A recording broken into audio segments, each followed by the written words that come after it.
This video will describe how to set the pump pressure on a radiant heater. Please read and understand the owner's manual and all warnings prior to operating your new heater or performing any maintenance task.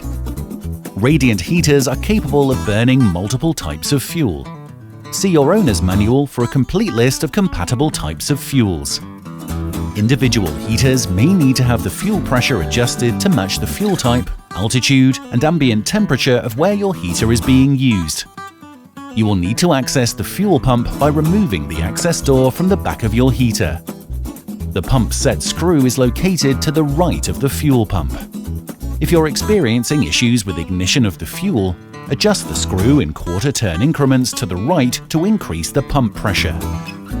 If you're experiencing flame extending outside the front of the heater's cone, turn the screw to the left to decrease the pump pressure. If you've purchased a 125 OFR, the pump set screw is accessible through the back from the side of the heater. The adjustment screw is located on the rear of the pump, to the right of the pressure gauge.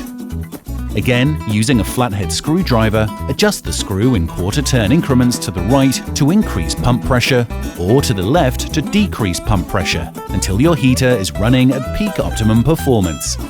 If you're having issues with ignition or are experiencing smoke coming out of the front of your heater, you'll need to increase the pressure. If you're experiencing flame extending outside of the front of the heater's cone, you'll need to decrease the pump pressure. And that's how you set the fuel pump pressure on a radiant heater. Thank you for purchasing a product from us.